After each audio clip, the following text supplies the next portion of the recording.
So, did anyone hear the words Ner Tamid? Yeah, so I said Ner Tamid. I translated it everlasting light. There is a machloket, an argument about that, whether it's an everlasting light or if it's a light that is lit regularly, like every day, or an everlasting light. So what did we decide? We decided Okay, so we decided everlasting light, and that is our Ner Tamid up there. And I want to tell you a little origin story about the Ner Tamid. So this book is called Tree of Souls, the Mythology of Judaism by Howard Schwartz, who is a midrashic expert. And what he does is he compiles a bunch of different midrashim together in order to help us make sense of it instead of wading through every single midrash. So I'm going to read this to you. It's going to be story time. I have a lot of experience with this. Okay. It's called the Sohar. Okay, not to be confused with the Zohar, but the Sohar. When the world was first created, God filled the world with sacred light, known as the primordial light. This was the light that came into being when God said, "Let there be light." It was not the light of the sun, for that did not come into being until the fourth day, when God created the sun and the moon and the stars. It was a miraculous light by which it was possible for Adam to see from one end of the world to another. When Adam and Eve ate the forbidden fruit, the first thing they lost was that precious light.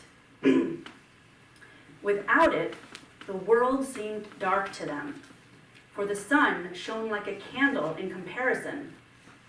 But God preserved one small part of that precious light inside a glowing stone.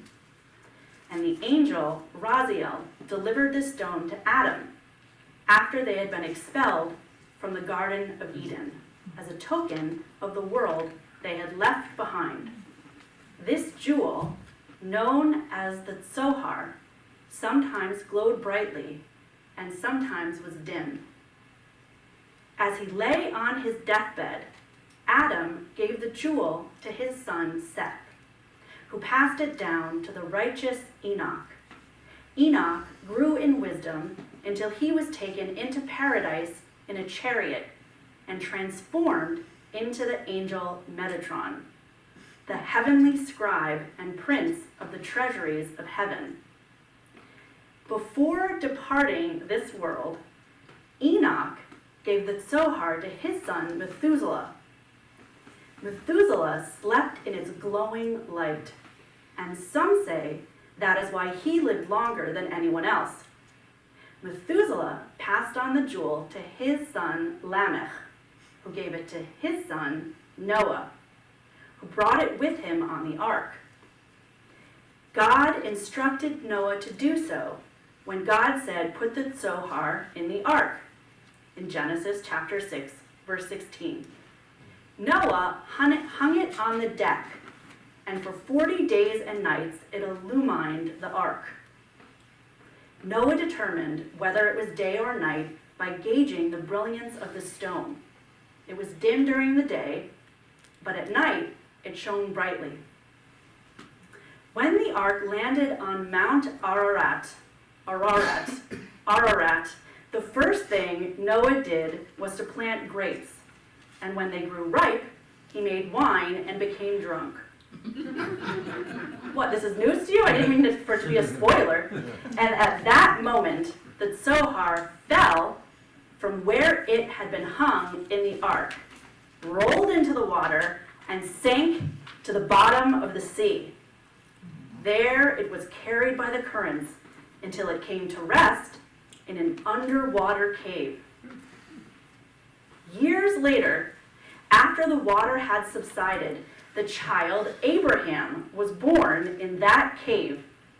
His mother had gone there to give birth, to escape King Nimrod's decree that all newborn boys were to be put to death.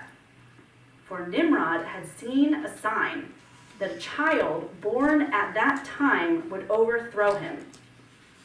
After giving birth, Abraham's mother grew afraid for the safety of her family, and at last she abandoned the infant in the cave and returned home. Then the angel Gabriel descended to the cave and fed the infant with his thumb, through which milk and honey flowed.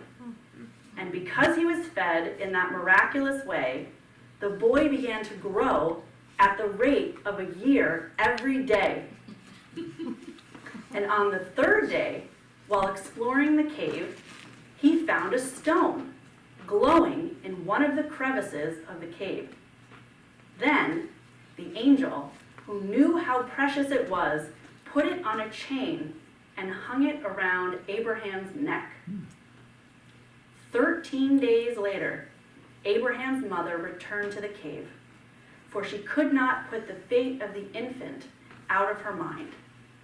She expected to find the child was no longer living, but instead, she found a grown boy who said he was her child. She refused to believe it at first, but when he showed her the glowing stone and the sacred light it cast, she came to believe that a miracle had taken place. Abraham wore that glowing jewel all the days of his life. Whoever was ill and looked into that stone soon healed, and it also served as an astrolabe to study the stars. Before his death, Abraham gave the glowing jewel to Isaac, and Isaac gave it to Jacob at the time he gave him the stolen blessing. For Isaac had intended to give the glowing stone to Esau, but Rebekah, who was a seer, knew well that it was destined to belong to Jacob. Jacob was wearing the Sohar when he dreamed of the ladder reaching to heaven, with angels ascending and descending on it, and he, in turn, gave the stone to his beloved son Joseph when he gave him the coat of many colors. Jacob made Joseph promise to wear the stone at all times, but he did not reveal its power, which he knew well. And because Joseph's brothers did not know that the amulet was precious, they did not take it from him when they stripped him of the coat of many colors and cast him naked into the dark pit. Now snakes and scorpions lived at the bottom of that pit, and when Joseph heard them slithering and creeping in the dry leaves, he shivered in the darkness at the bottom of the pit. All at once, light began to glow, and Joseph saw that it was coming from the amulet he wore around his neck. And as long as Joseph remained in that pit, the jewel continued to glow so that he was never afraid. At last, Joseph heard Midianite traders calling out to him from the top of that pit. They pulled him out of the pit and brought him to Egypt, where they sold him into slavery and to the destiny that fate held for him, which was to become Prince of Egypt. When Joseph was imprisoned in the dungeons, he discovered that if he placed the Sohar inside his cup and peered into it, he could read the future and interpret dreams. That is how he interpreted the dreams of the butler and the baker, and later the dreams of the Pharaoh that prophesied the 7 years of famine. It was that same cup that Joseph hid in the saddlebags of Benjamin, about which his servants said, "It is the very one from which my master drinks, and which he uses for divination."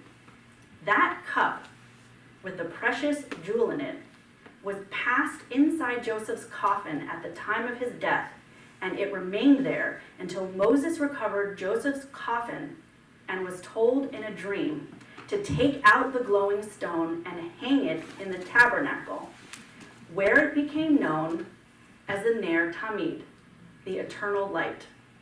And that is why, even to this day, an eternal light burns above every ark of the Torah in every synagogue.